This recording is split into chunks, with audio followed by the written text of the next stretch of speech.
At 4:31 a.m., a woman named Renata Ostrovsky woke up because her daughter was standing at the foot of her bed. That, by itself, isn't unusual. Kids do that. They have nightmares, they wander, they climb into bed with mom and dad because the dark feels too big for them.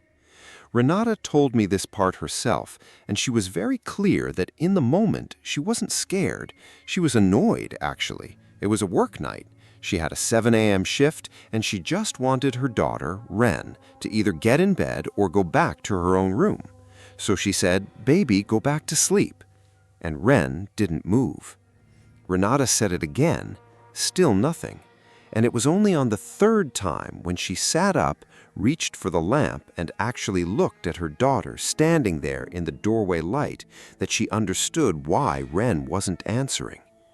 Ren was still asleep, eyes closed, standing perfectly straight, hands at her sides, in a house that had, by that point, already started keeping a list of the people who lived in it. We're going to come back to that moment. We're going to come back to exactly what Renata saw when she looked closer, because there's a detail in this story that made two separate paranormal investigators refuse to return to this house, and I promise you it's not the one you're expecting. But to understand why a 6-year-old girl was sleepwalking toward her mother's bed at 3:45 in the morning, we have to go back 7 months to the day the Ostrovsky family signed the papers on a beautiful, underpriced 3-bedroom Victorian at the end of a quiet street called Corvid Lane. If you're new here, I'm going to walk you through this one piece at a time in the order the family lived it, because the order matters.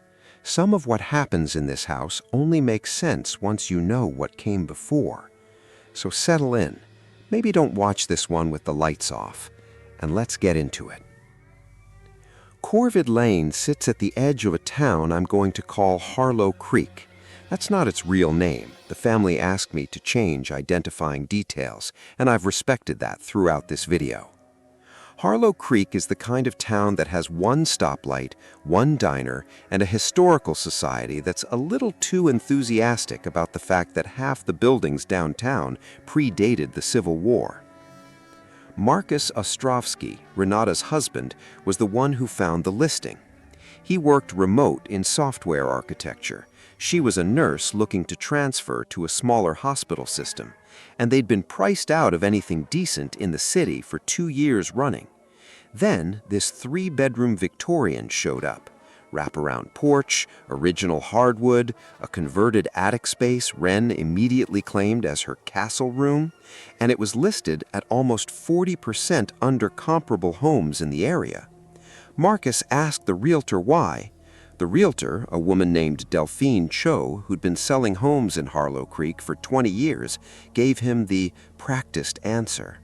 The house had sat on the market a long time, the previous owner was elderly and had passed away, the estate wanted a quick sale, older homes sometimes needed work that scared off buyers, foundation, wiring, the usual. Nothing structural showed up in the inspection.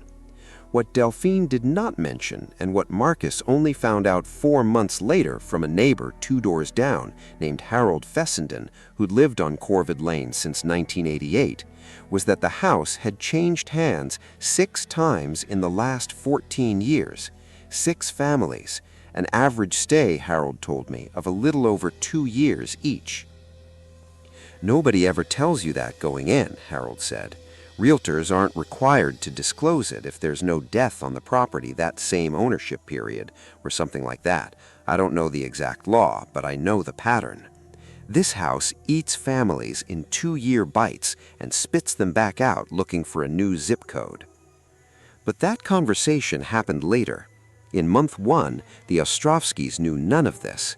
In month 1, all they knew was that they had a beautiful old house, a converted attic castle for their daughter, and a porch swing that made the whole thing feel like something out of a movie. The first strange thing happened in week 3, and like a lot of the early incidents in this story, it was so small that nobody thought anything of it until much later. Marcus worked from a small office on the 2nd floor, a former sewing room according to the original floor plans he'd found in a folder of paperwork left behind by the estate. And starting in that third week, he began hearing something inside the wall behind his desk.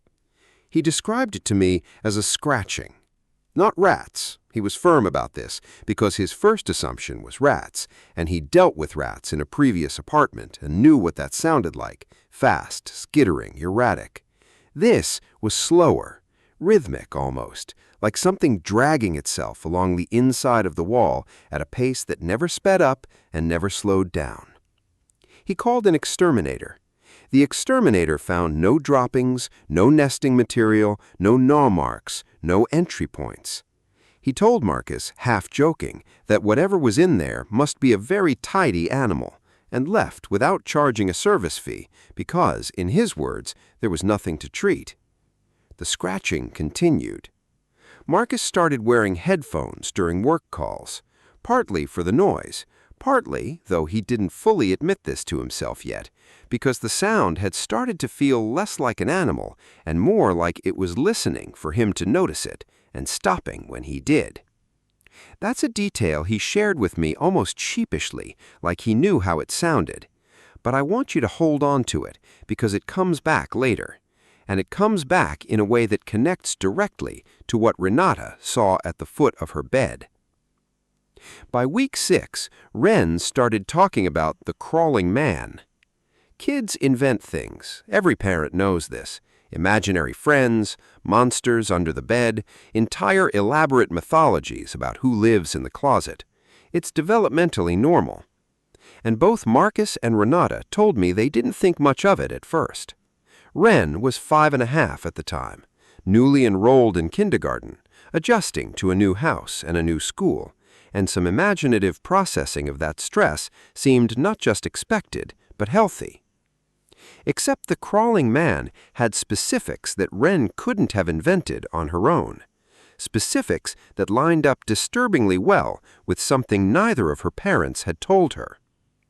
She said the crawling man lived in the walls because his legs didn't work anymore, and that's why he had to pull himself along instead of walking.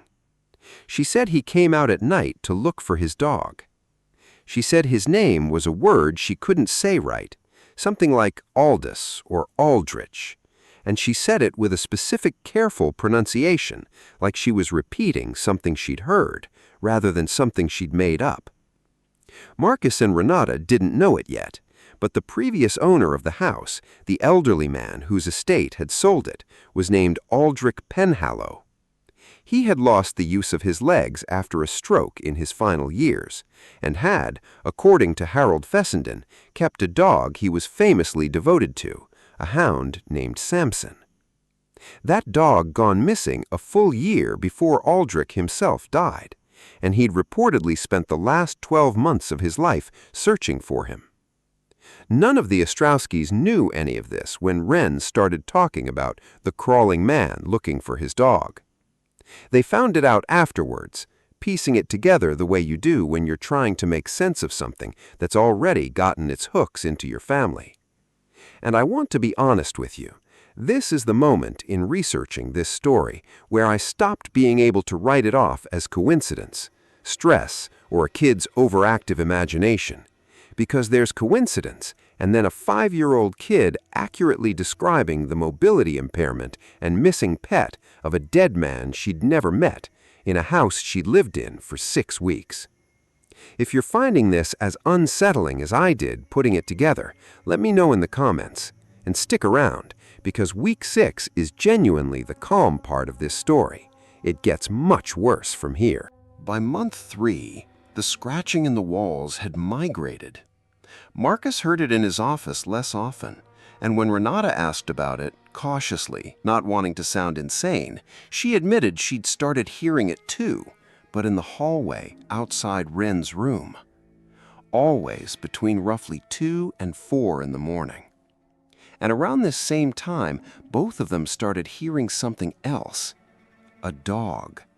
Not barking, whining. A low, distressed, searching whine. The sound a dog makes when it's lost and looking for its owner. And it was audible. Both of them independently described this the same way, from inside the house, but with no source. They didn't own a dog, neither did any neighbor close enough for sound to carry that clearly. Marcus actually got up one night, walked the entire downstairs with his flashlight, checked every door and window, and found nothing. No dog, no gap in a wall, no vent that might explain an acoustic trick. The whining would go on for a few minutes and then stop abruptly, like something had noticed it was being listened for. That detail, stopping when noticed, is the through line of everything that happened in this house. And I think it's worth pausing on because it's genuinely one of the more chilling structural details in any paranormal case I've covered on this channel. Most of what people report in haunted locations is either constant or random.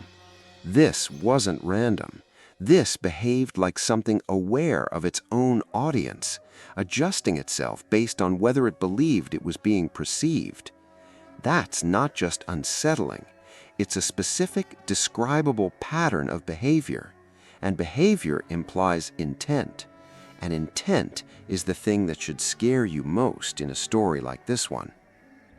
Wren, for her part, seemed to have an increasingly intimate relationship with whatever was in that house. She stopped calling it the crawling man as often and started calling it simply my friend downstairs. She said her friend downstairs was sad because he couldn't find Samson. Renata told me this was the moment she started to genuinely panic, not at the paranormal implications, not yet, but because her daughter was speaking with real specific affection about an entity neither parent could see, hear clearly, or explain. And it was a name, Samson, that none of them had spoken in the house before. Wren had never heard it from her parents. There was no dog toy, no reference, no book, nothing that could have planted that specific detail. Marcus called Harold Fessenden that week, the neighbor who'd later fill in the historical gaps about Aldrich Penhallow. But at this point, he called for a different reason, to ask, carefully, deliberately, whether Harold knew anything strange about the house. He half expected to be laughed at. Harold didn't laugh. "You're the seventh family," Harold said. "I've watched 6 others come and go. Most of them leave around the 2-year mark, sometimes sooner. There was a family before you, the Delacroix Whitmans, who left after 14 months, and the wife told my wife before they moved that their little boy used to talk about the man who couldn't walk. Same house, different kid, same story, more or less." That's the moment, Marcus told me, he stopped hoping this was in his daughter's imagination and started actively looking for a way out. But real estate doesn't move that fast, and the family had just sunk their entire savings into the down payment. They were, in a very literal financial sense, stuck. And 2 weeks after that call to Harold, the incidents stopped being ambiguous. I need to tell you about October 9th, because this is the night that Renata says changed everything. The night she stopped being able to pretend, even to herself, that there was an innocent explanation waiting somewhere just out of view. Marcus was traveling for work, a rare in-person conference, 3 nights away, which meant Renata was alone in the house with Wren for the first time since they'd moved in. She told me she'd felt uneasy about it all week, though she couldn't articulate why beyond a feeling. And she'd made a point of double-checking every lock before bed that first night, October 8th, going so far as to push a dresser in front of the basement door, which didn't lock properly, and which she'd never liked even before any of this began. At around 1 a.m. on the morning of October 9th, she woke to the sound of Wren's bedroom door opening down the hall, a specific creak that door made, one she'd know anywhere. She got up, checked the hallway, and found Wren's door standing open, Wren herself still asleep inside, undisturbed. She told herself it was the house settling. Old houses do that. she went back to bed. At around 2:30, she woke again, this time to the whining, the dog whine, low and searching. And this time it sounded closer than she'd ever heard it, close enough that she said her whole body went cold before her mind had even caught up to being afraid. She got up again, this time genuinely frightened, and went to check on Ren. Ren's door was open again, and this time on the outside of the door, on the hallway side, at roughly the height an adult's hand would rest if they were pushing the door open from a kneeling or crawling position. There were handprints. Not clean, clear prints. Renata was careful to describe them exactly as she remembered. Smudged, dragged slightly downward at the edges, like something pressing and then losing its grip, in a substance she could not immediately identify in the dim hallway light. She turned on the overhead light and saw that the substance was a dark reddish-brown. Her first immediate panicked assumption was blood, hers, Ren's, anyone's. And she told me the next several minutes exist in her memory only in fragments, because she went straight into her daughter's room, convinced she was about to find her hurt. Ren was fine, sound asleep, undisturbed, no injury anywhere on her body. Renata called Marcus at 2:47 in the morning, hysterical, and he talked her through checking the substance more carefully once her breathing had settled enough to actually look at it. It wasn't blood. It was rust, old rust, flaking off some interior pipe or fixture, mixed with what forensic residue testing, which the family did eventually pay for out of pocket from a private lab, a detail I'll come back to, later identified as a compound consistent with very old iron oxide, the kind you'd find in a structure's original plumbing from over a century ago. Which might sound like relief. It wasn't, because the handprints were positioned at the height of someone crawling, low to the ground, dragged at a downward angle consistent with a body pulling itself forward using only its upper arms. And because when Renata finally got the nerve to trace the handprints back down the hallway, away from Ren's door, they led not toward any bathroom or accessible pipe, but directly to the basement door, the one with the broken lock, the one she'd pushed a dresser in front of the night before. The dresser had not moved. It was still exactly where she left it, flush against the door, undisturbed, unmarked, and the handprints simply stopped at the base of it, as if whatever made them had reached the door, found no way through, and simply stopped existing there, mid-reach, with nowhere else to go.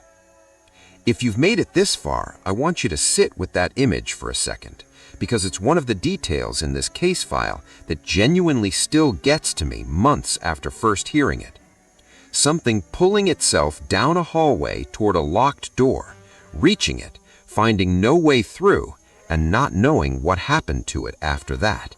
Whether it simply waited there in the dark on the other side of a blocked door, or whether it found some other way around, is exactly the kind of unresolved detail that makes a case like this so much worse than one with a clean, contained answer. Marcus came home a day early. That was the last night either of them spent alone in that house, without every light in it burning until sunrise. By November, the Ostrowskis had done what a lot of families in their position eventually do. They reached out to a paranormal investigation team, a small independent group operating out of the wider region, run by a former police forensic technician named Simone Bellwether, who'd left law enforcement 6 years earlier to pursue this work full-time after, in her words to me, seeing one case file that made me stop believing the department's version of normal.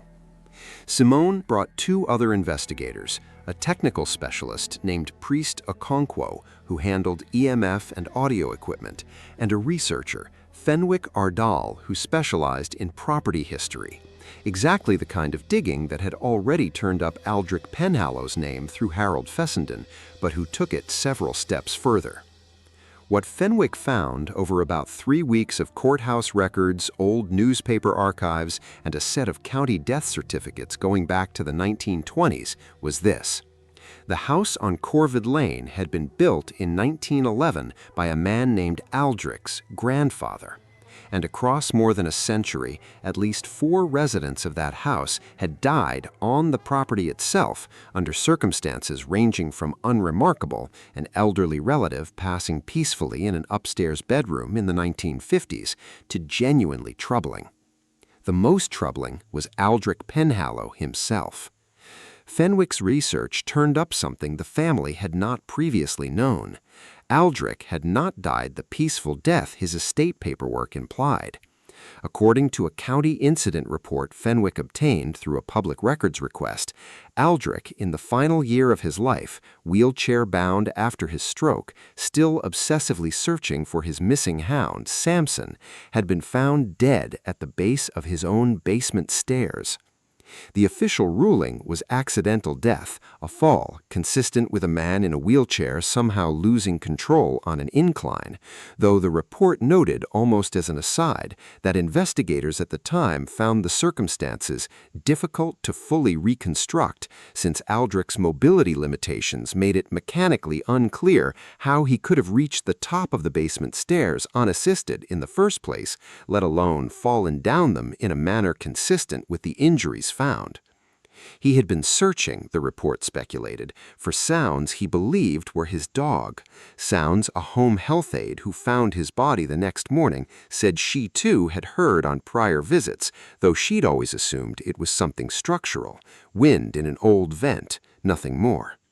Samson, the dog, was never found, not before Aldrich's death and not after. No remains, no collar, no trace. Simone's team spent 4 nights in the house running equipment.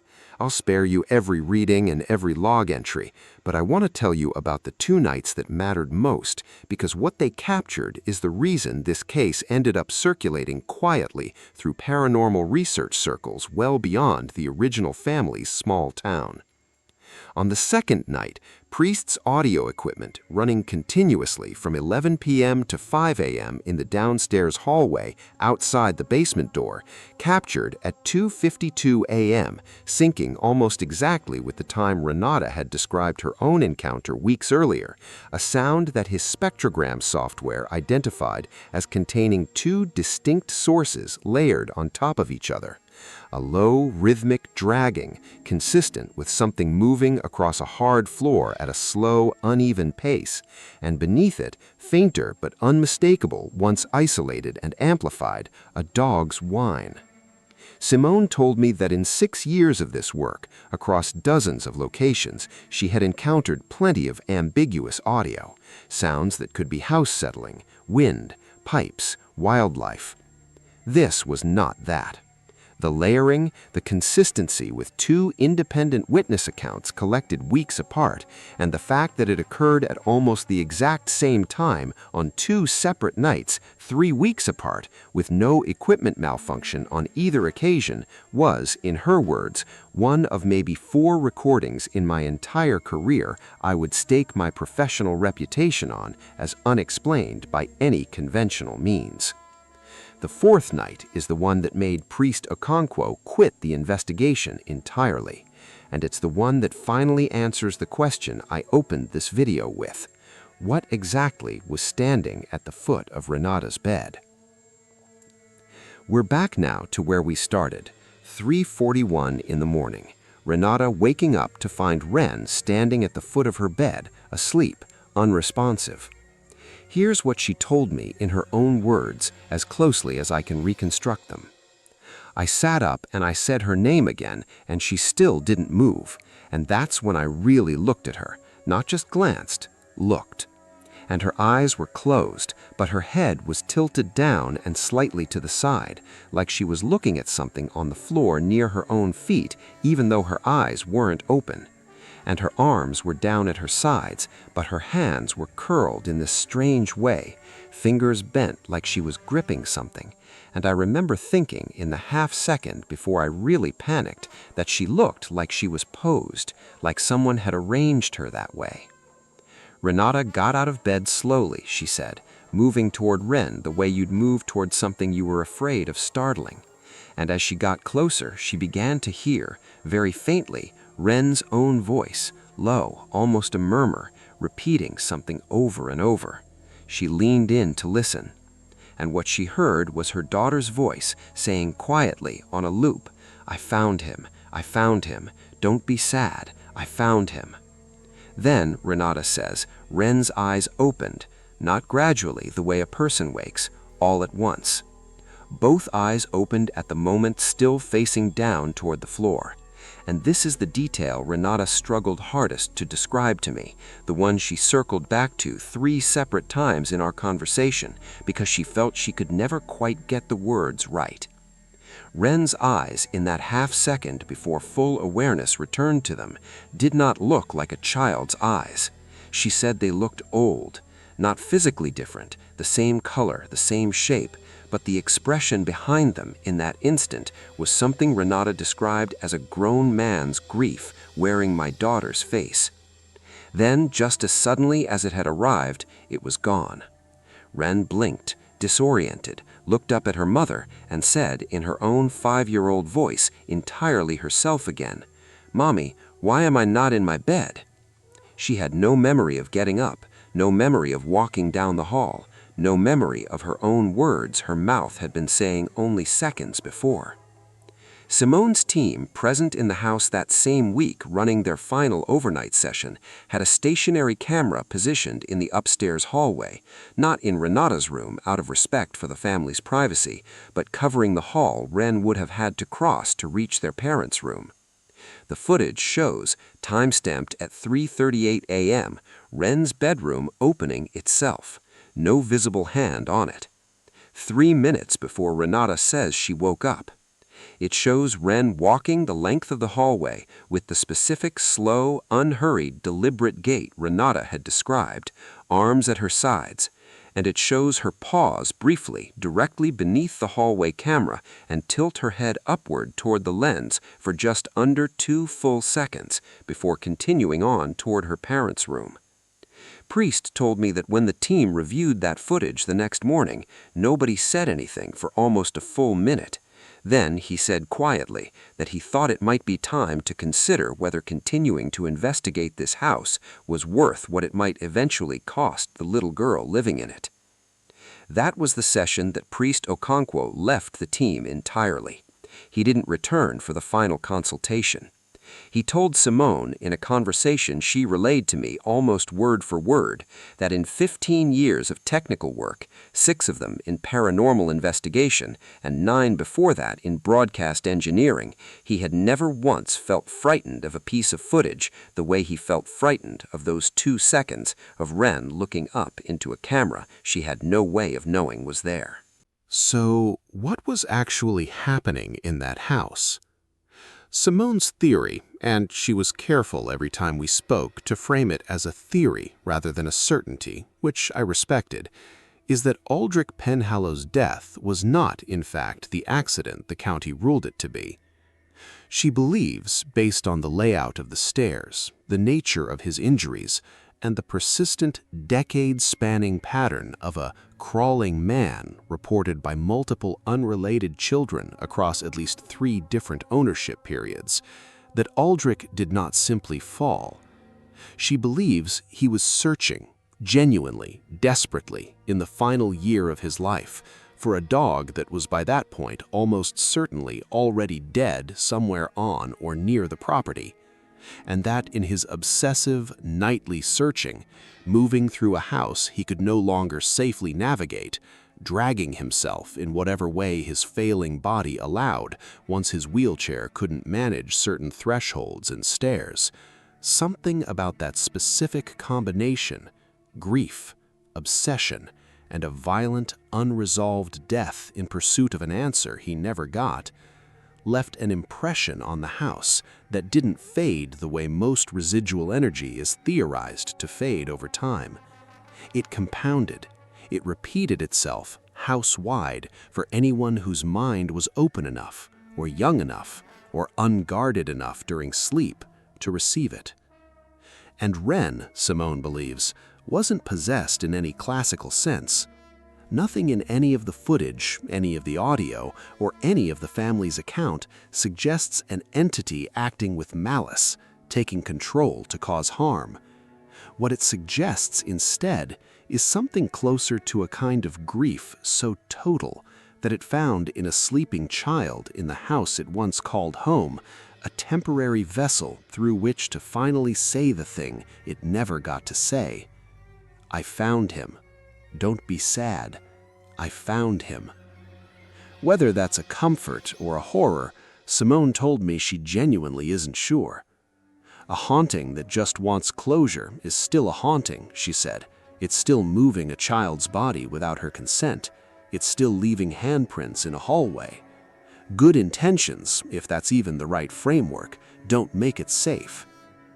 The Ostrowskis moved out of the house on Corvid Lane the following January, a little short of even the shortest previous tenancy Harold Fessenden had described. They sold at a loss, disclosed nothing to the buyers beyond what state law strictly required, which I want to be honest with you here because it's an uncomfortable detail in an otherwise sympathetic story, is legally permissible but morally complicated. Marcus told me, with what sounded like real guilt, that they've thought about that decision more than once since. The house, as far as public records show, has changed hands one more time since. I don't know the name of the family living there now. I don't know if they've heard the whining in the walls yet, or found handprints leading to a basement door, or watched their own child stop in a hallway to look up at something only she could sense was there. Wren, now 7, has no memory of any of it, a mercy her parents are, understandably, deeply grateful for. She's never mentioned the crawling man again since the week they moved. She's never spoken Aldrich's name, or Sampson's. Renata told me the only remaining trace, the only thing that still occasionally catches her breath in her throat, is that Wren has developed, without any obvious explanation, a persistent, specific fear of basements. Any basement, in any house, including friends' homes she's never lived in, that no amount of gentle reassurance has been able to talk her out of. She just says they feel sad, Renata told me. She won't go down. She just says the whole space feels sad and she doesn't want to be near it. I'll let you draw your own conclusions about what that means. If this is the kind of story you come to this channel for, there's a case file I covered a few months back. A very different house, very different circumstances, but honestly, one of the more unsettling audio captures I've ever featured. I think if you liked this one, that one's going to get under your skin the same way. You should watch it next. And if you've got your own story, your own Corvid Lane, your own crawling man in the walls, the comments are open, and I read every single one, even the ones that come in at 3 in the morning, when apparently a lot of you are still awake thinking about these things right along with me. Subscribe if you're new. Ring the bell if you actually want to see these when they go up instead of hoping the algorithm remembers you exist. And as always, lock your basement doors. I'll see you in the next one.